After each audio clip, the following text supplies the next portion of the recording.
they all had Xboxes. Like I was playing Call of Duty with dudes who were literally in Afghanistan. It was the craziest thing ever.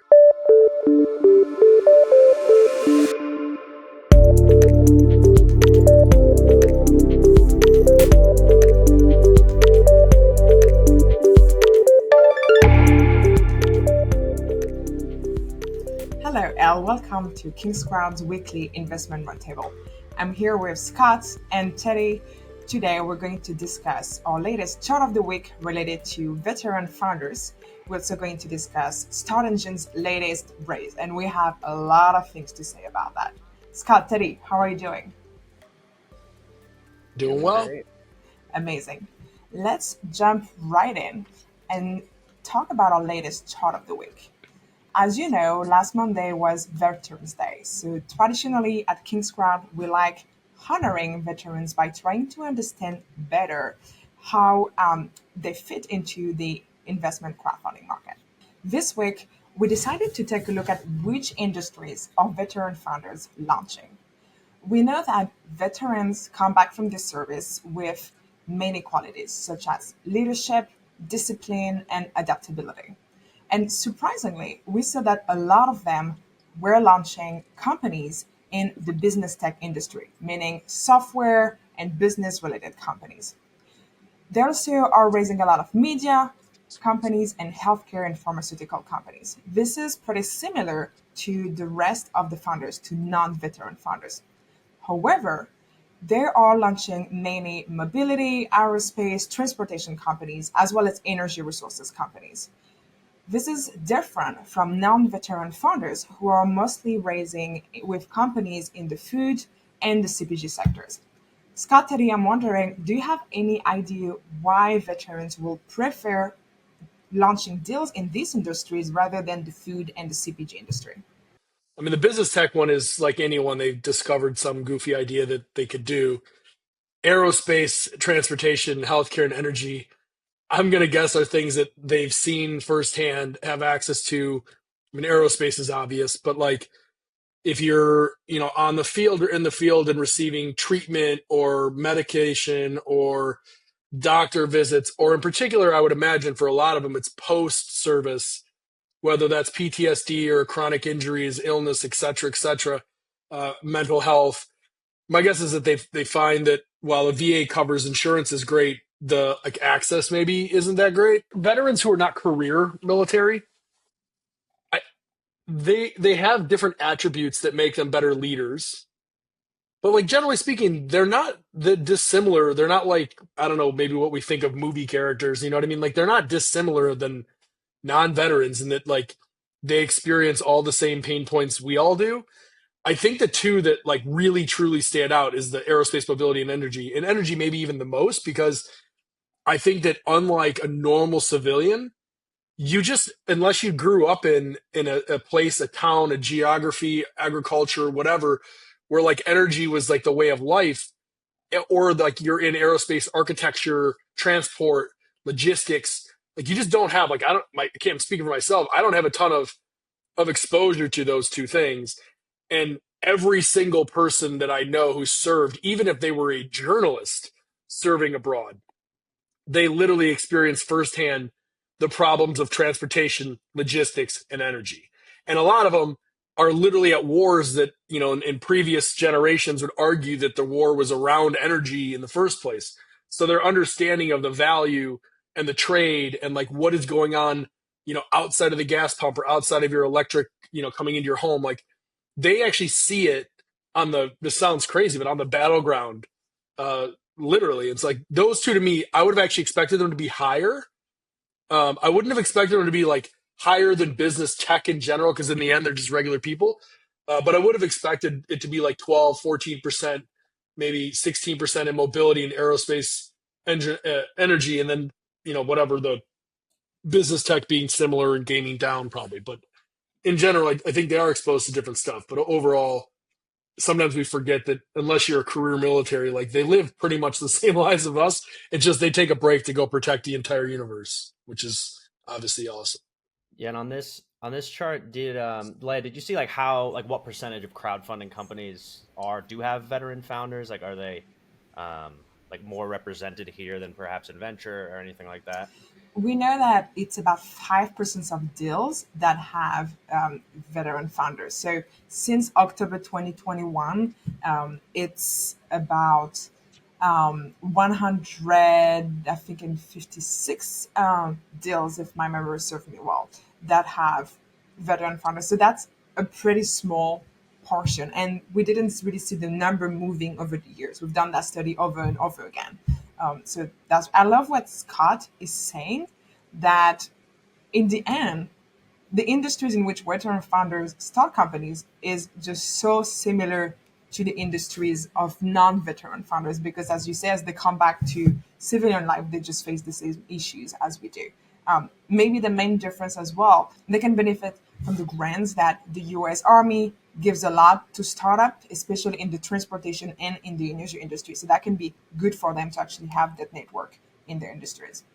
I also think the numbers are probably skewed. Like I was looking up compared to like what is venture, like traditional venture for them, and it's got to be it's like not really well tracked. It's got to be low enough. Veterans who are raising venture capital, low enough that it's caught the attention of like J.P. Morgan Chase and other big banks who are setting aside literally hundreds of millions of dollars to flow into it. There's funds and stuff like Warbird and a few others that are like dedicated just to veteran. I think Leah, you actually hit on something I think is probably most likely the reason why it's more. Even though it's only 5%, it's probably higher in crowdfunding than it is in traditional, and maybe why it's lower in general across both industries is the access to grant money, the access to how they're paid and what kind of payment they receive and benefits, insurance, etc. They're covered in a lot of areas that allow them to start up smaller businesses or maybe non-venture businesses that are cash flowing more quickly, and they don't really need to do venture. And so like probably with the exception of those who truly go straight into what we would call venture business, a hyper scale type environment, the majority of them, again, I'm not one and can't really speak for one, but the majority of them, I think, have they have a disadvantage in that they're coming into a new career later in life.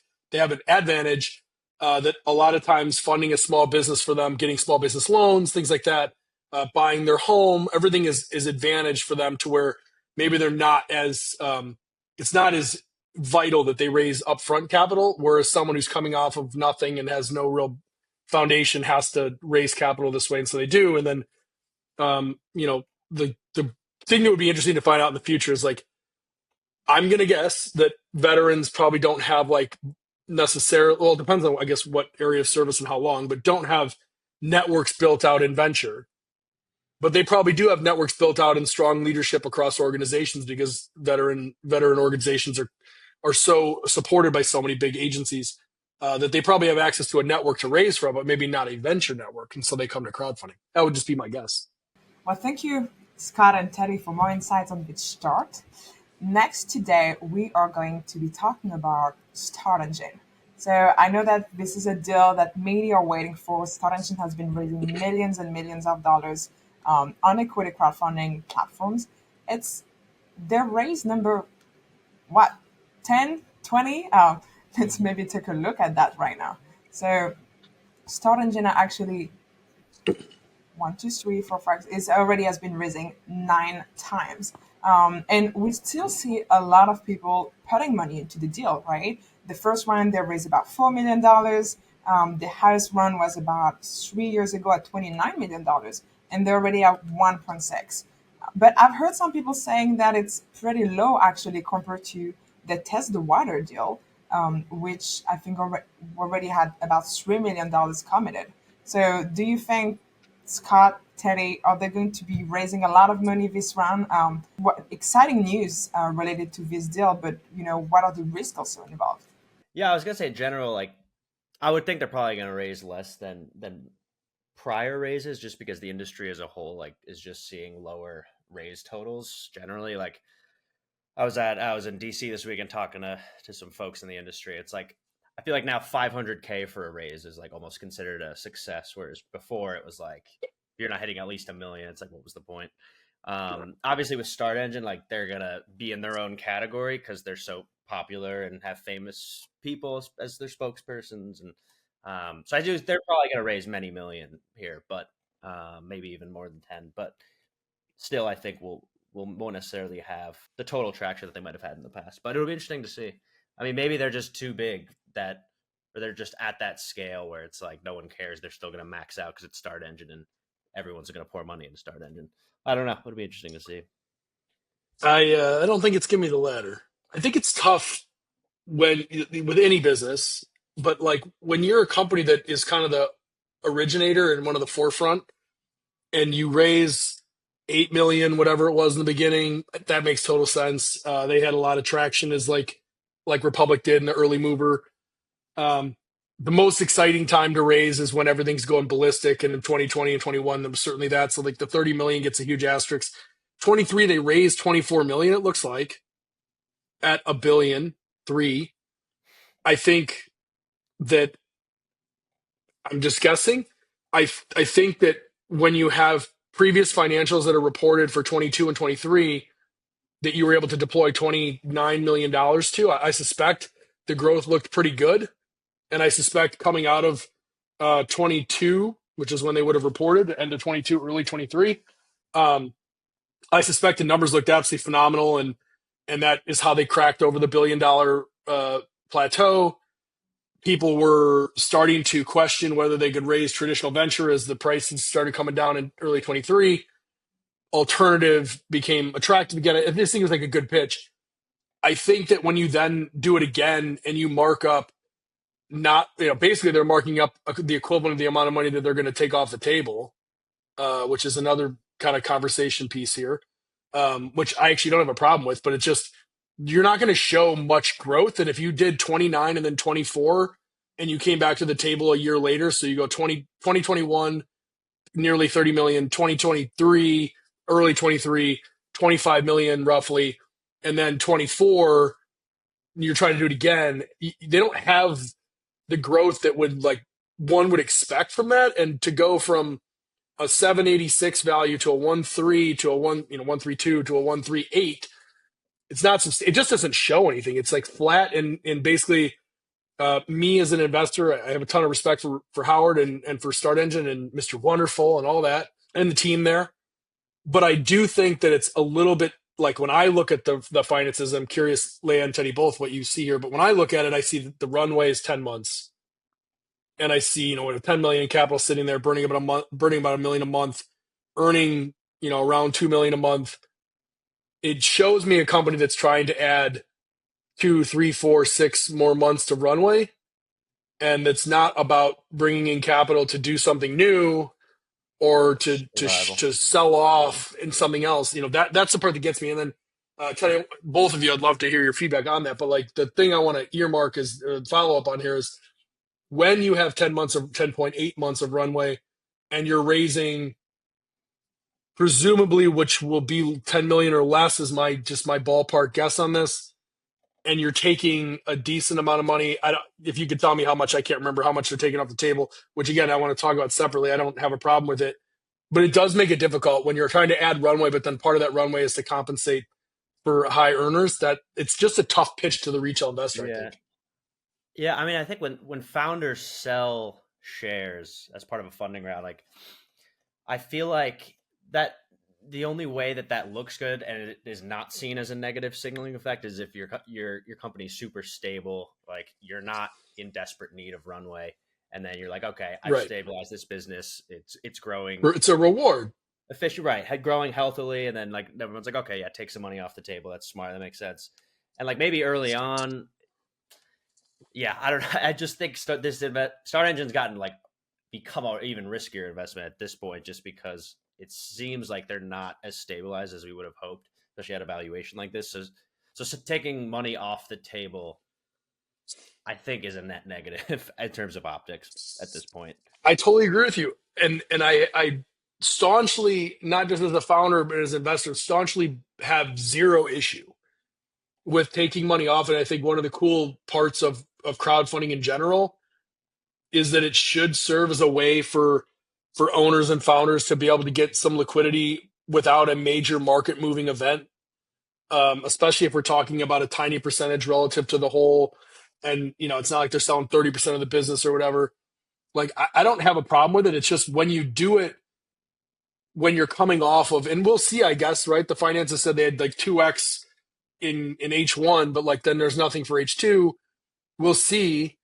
But my guess would be if you had H2 that was similar to H1 and you were trying to take money off, you'd say that and then make it really easy.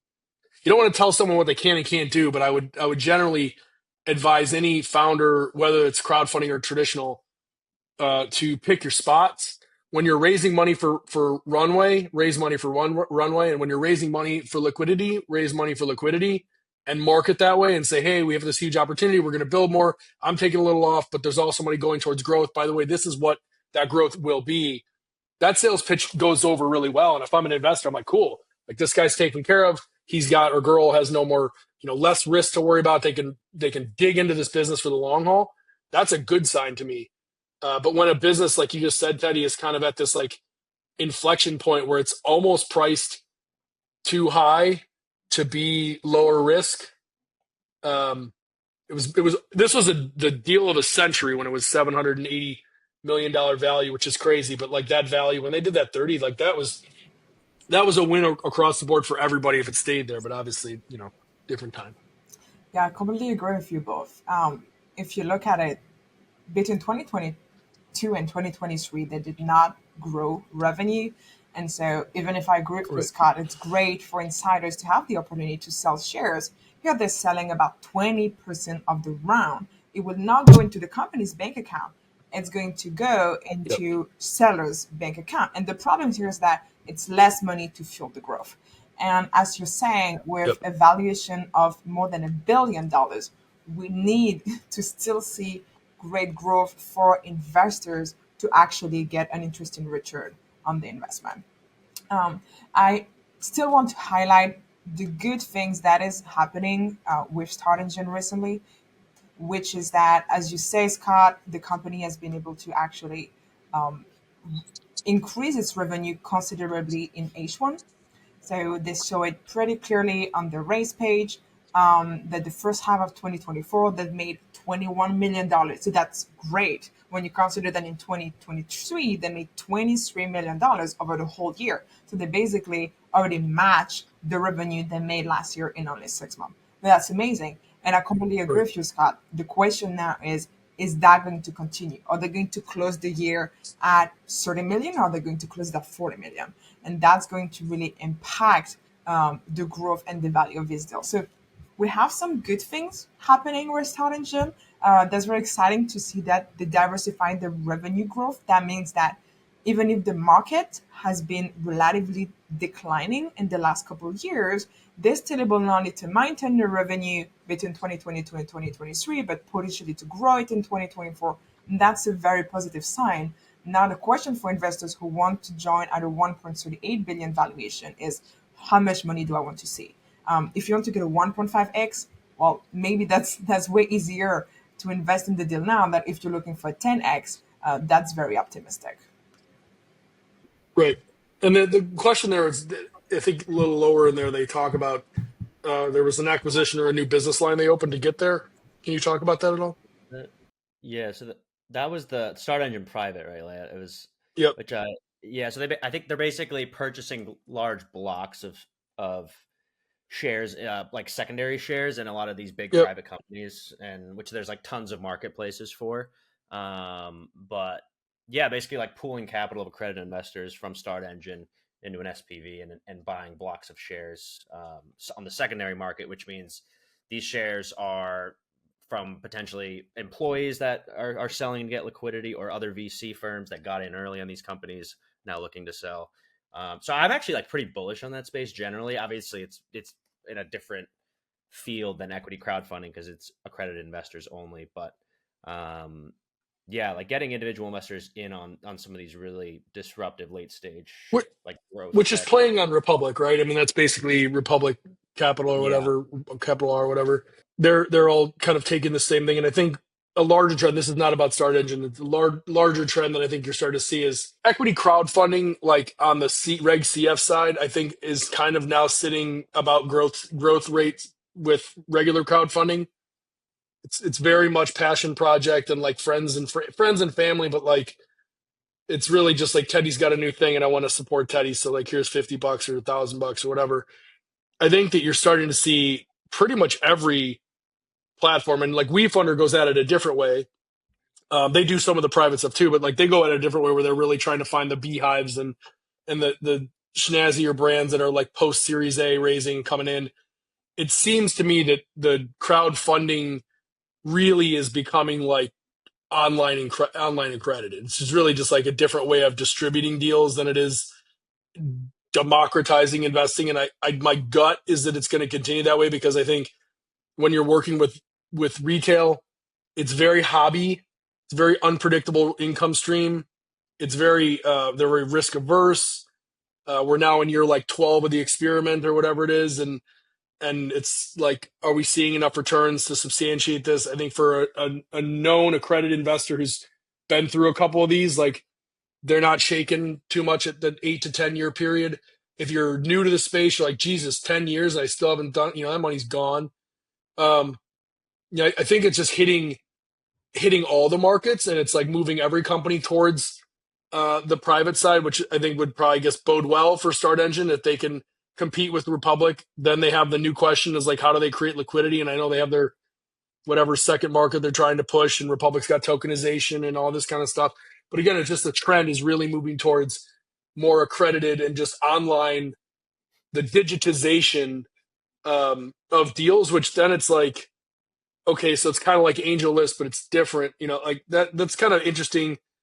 The other last, piece of that I think has been a major influx since 21, and that is the idea of platform over everything, winner take all. I'm pretty sure you could put a bullet in that. Like, I don't know if I'm not going to say it's done, but like the one platform wins it all theory that I think Republic and WeFunder and they all kind of raised on. Like, you'll go to here because they got the best deals and whatever. I think that's shot. Like, I think no one cares.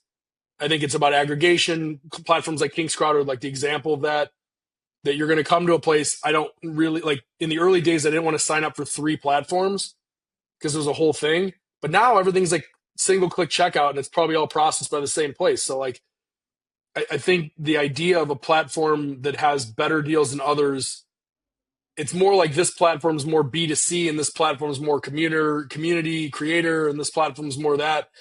But in the end, it's this aggregation. And then in the double end, it's like truly for a $1 billion platform to succeed, I don't know if there's enough money circulating at the pace it needs to circulate in the retail sector to substantiate not 1, not 2, but 3 unicorn platforms. I think that's what's being clear to me, which would make me scared about the StartEngine, but also there's an opportunity there too. So it's not, not all right, whatever. Is the rise of dealmaker securities. I think Teddy and I have been seeing such an increasing amount of deals coming from dealmaker securities, which work differently, right? It doesn't really look like a platform. Yep.